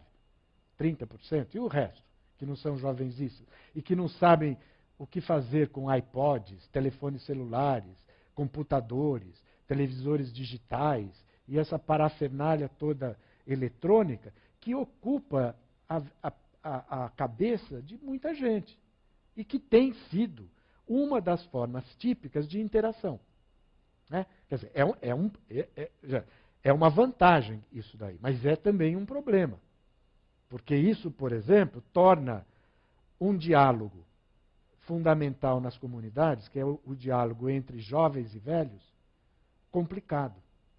Quando você tem, numa comunidade como na nossa, no mundo, né, uma cunha tecnológica muito veemente, muito forte e muito rápida, ela tende a dificultar o diálogo entre jovens e velhos, porque os jovens assimilam mais rapidamente a tecnologia, usam a tecnologia para interagir entre eles e não conseguem conviver com os velhos. Né? Então, é um problema. Sempre houve problema entre a interação entre velhos e jovens. Sempre. Mas agora parece que a situação ficou mais grave ainda. Né? Dentro das famílias, por exemplo, ficou mais difícil pais e filhos conversarem. Até porque os pais não têm mais tanta autoridade como tinham antes. E porque cada filho dentro de uma família de classe média generosamente considerada tem um bunker, que é o seu quarto, no qual ele se tranca e fica ali elocubrando com os amigos que estão nos bunkers das suas casas também. Né? Então fica aquelas coisas e não convivem muitas vezes com o resto da família. Né? Então é um problema esse daí. Sabe? As utopias, perfeito. Agora, a nosso favor, eu faria uma ponderação ao que você disse, com o qual eu concordo. Eu faria uma ponderação. Assim, apesar de nós podermos ser muito duros, como você foi, né, na consideração da história brasileira, em termos políticos, né, eu acho que nós não podemos ser duros com a história brasileira em termos sociais e econômicos. Porque no plano social e econômico, nós só damos... Eu estou exagerando, vou exagerar, já exagerei. Agora vou falar, depois eu corrijo. Nós só damos bons exemplos para o mundo. Aí eu tenho que morder a língua, porque não damos tão bons exemplos assim se nós temos a pior ou uma das piores distribuições de renda do mundo. Né? Mas nós temos exemplos para dar em termos de capacidade de organizar uma economia poderosa, né? De criatividade em termos gerenciais, administrativos, né? De capacidade de plasmar uma comunidade multicultural que é bastante razoável, que tem uma cultura de uma vitalidade impressionante, e assim, gente que mesmo com níveis de sofrimento absurdos, são pessoas generosas, que convivem, etc, etc. Né? Então, quem sabe o mau exemplo que nós temos dado no plano político, administrativo, possa vir a ser compensado pelos bons exemplos que nós acumulamos no plano econômico e social. Né? E até para a gente ponderar um pouco, já que cada um tem uma história na cabeça, fica muito difícil a gente chegar a um denominador comum, que também no plano político, nós não demos só maus exemplos. Nós conseguimos fazer algumas coisas interessantes. Né? A redemocratização foi um movimento interessante. Né? Para pegar uma coisa recente, né? A abolição da escravatura foi interessante no século XIX. Né? Nós conseguimos, como fala assim, nos espaços da vida política pesada, desenvolver algumas ações cívicas, ético-políticas, extremamente interessantes e que nos ajudaram a chegar até onde nós chegamos. Porque, como ela disse aqui, nós não estamos piores hoje do que há 20 anos atrás. Nós estamos melhores. Em qualquer nível que a gente, em qualquer indicador que nós queiramos, inclusive na distribuição de renda, nós estamos melhores. Né? É suficiente? Não é suficiente. Nós, apesar de termos melhorado, ainda estamos muito ruins. Né? Mas dá para a gente jogar as fichas em alguma direção. Né? Seria isso.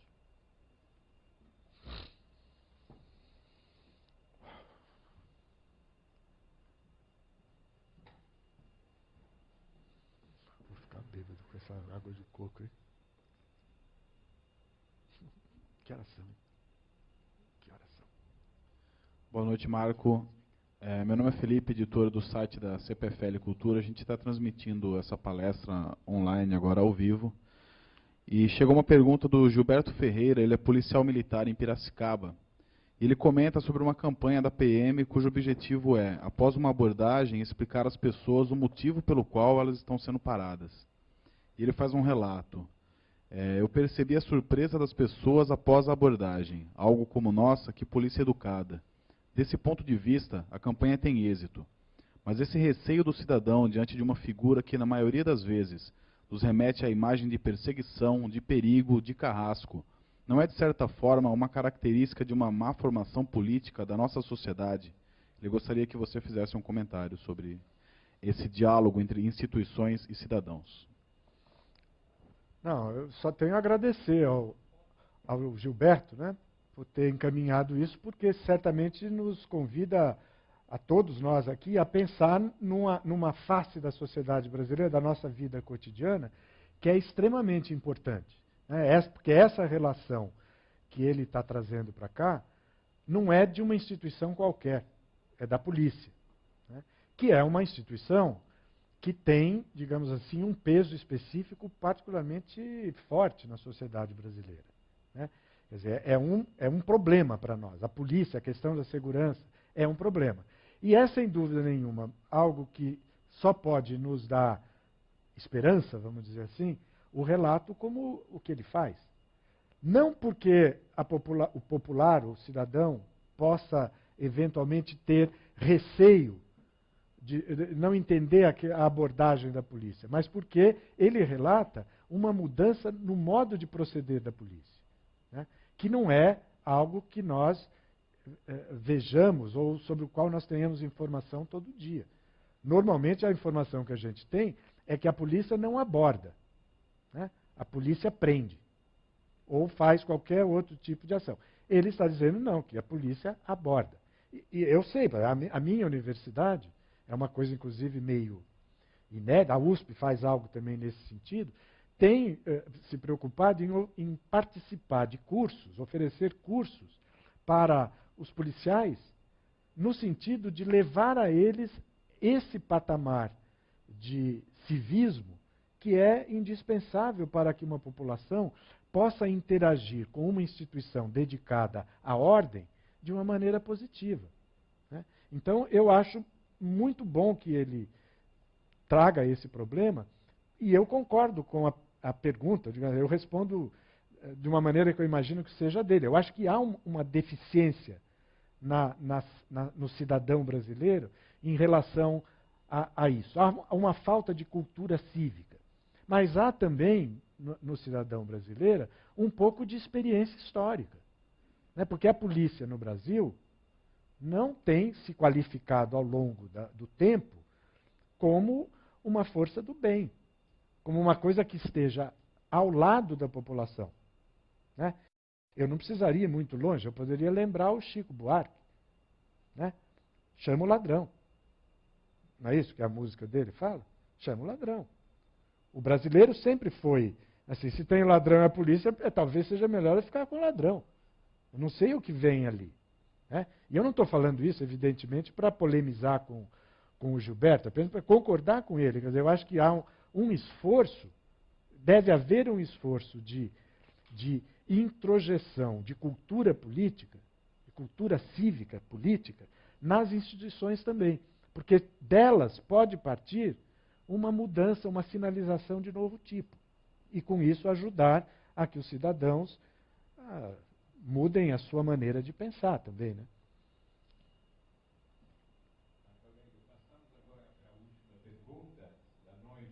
Desculpa, sabemos que tem outras perguntas sendo formuladas, mas estamos praticamente com a última pergunta do dia.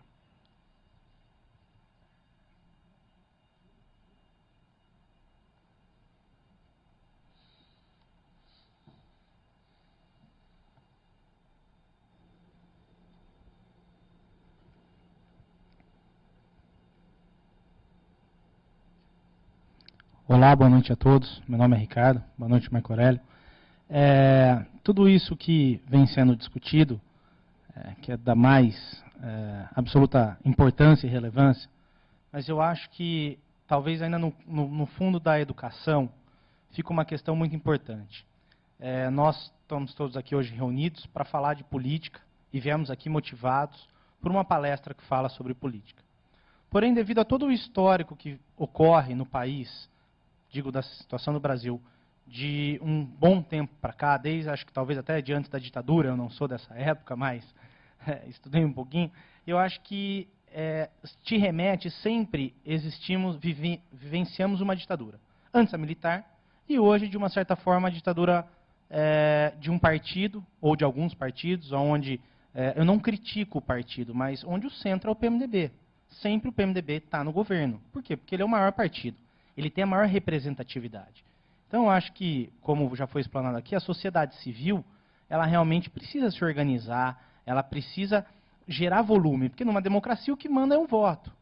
Se o voto de uma pessoa que não sabe, tem pouco conhecimento, tem o mesmo peso de um voto de uma pessoa que tem um profundo esclarecimento político, social, econômico, enfim. Então, a sociedade deve se organizar. Mas uma barreira muito grande que eu vejo, que sem dúvida passa pela educação, e talvez seja uma questão de educação, mas é uma questão, e queria saber isso, como você vê, Marco, é uma questão do preconceito. Porque hoje, quando você vai falar de política, eu atuo na política, quando você vai falar, o que você faz? Eu trabalho com política. A pessoa te olha e fala, puta, vem mais um bandido. Ou seja, você é totalmente estereotipado. E o que eu acredito? Eu acredito que primeiro tem que romper, para que qualquer um aceite uma mensagem, primeiro você tem que romper o preconceito. Porque não adianta a gente chegar com um monte de educação sobre política, ensinando o que é, e aí você vai falar o seguinte, o que você acha da política? Ah, política eu não quero nem saber, política só tem ladrão, política só tem isso. Então eu acho que faz parte da educação, mas a questão do preconceito é o que forma essa barreira, que ela é também social. Mas é quando você vê gente pedindo voto e o cara fala assim, você vai me dar um jogo de camisa? O cara não quer saber o que você tem de proposta, por mais bem intencionado que você esteja.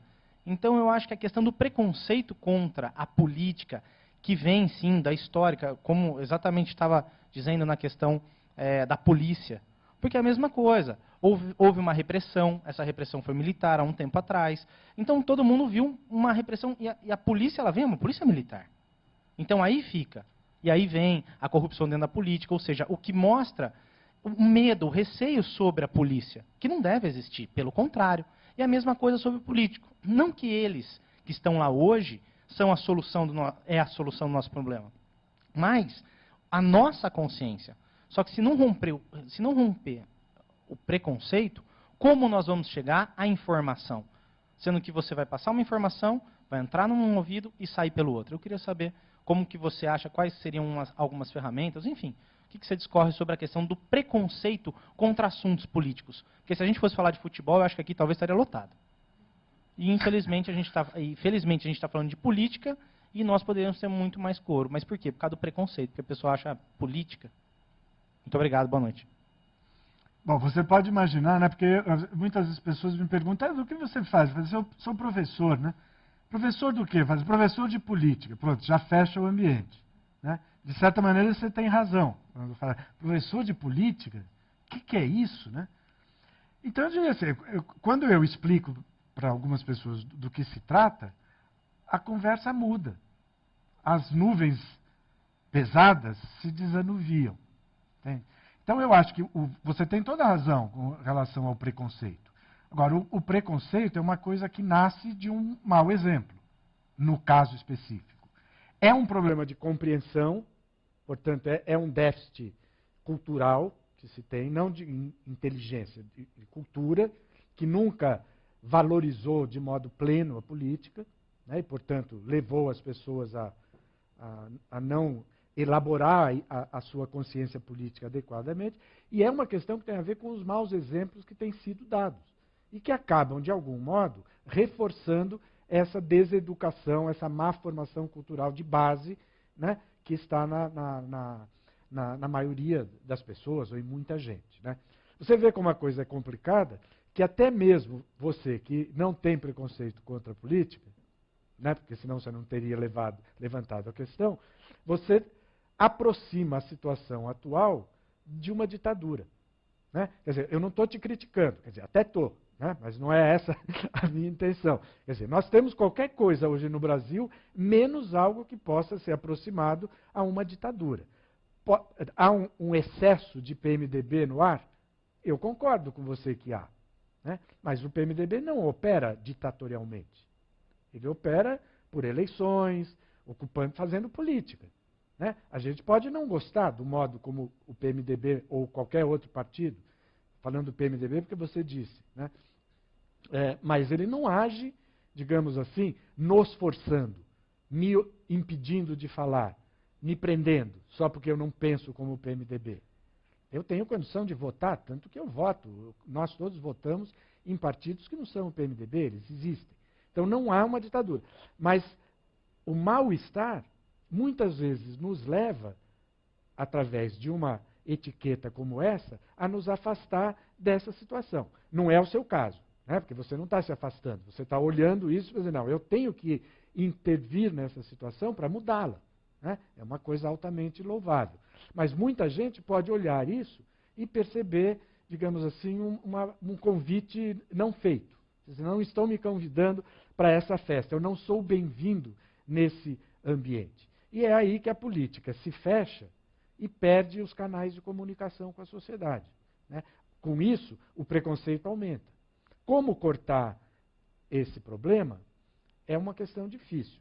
Né? Eu acho que, se aumentarem os bons exemplos da política, e eles existem, né? Seja no Congresso, seja no plano governamental, há muita coisa interessante. Muitas vezes isso não é levado para frente, morre por inanição. Outras vezes segue de maneira discreta e não vira notícia. Né? E as pessoas ficam sem saber. Ou só sabem, é a questão do pequeno espaço que foi lembrado aqui. De repente, um pequeno município no interior do Pará faz uma coisa interessante e nós não ficamos sabendo, porque a mídia não divulga. E também não é culpa da mídia, é uma questão de peso relativo das coisas. Né?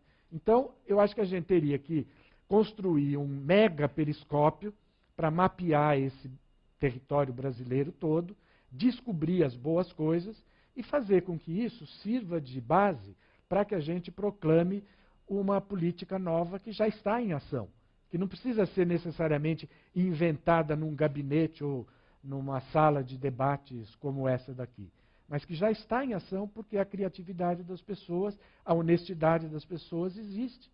E elas podem perfeitamente ser usadas para produzir bons exemplos que vão nos ajudar a acabar com esse preconceito. Obrigado, Marco Aurélio, por essa brilhante análise sobre a política vista como vantagem, né? Através do diálogo.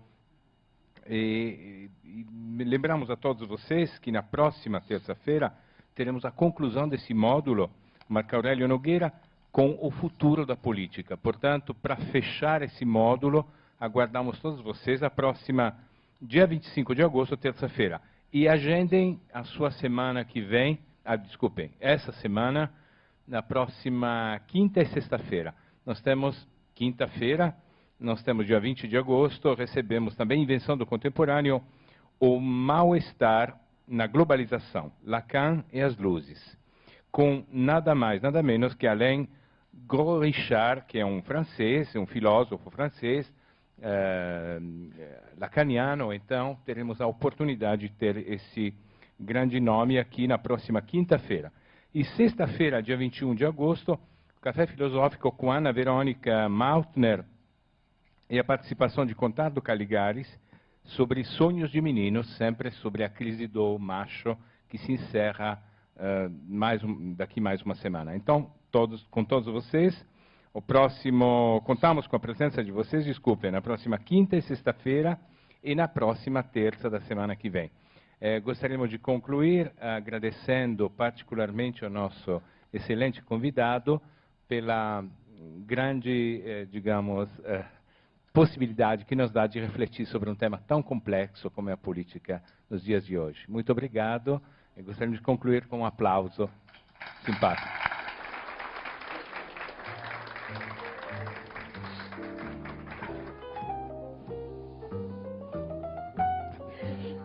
Valeu.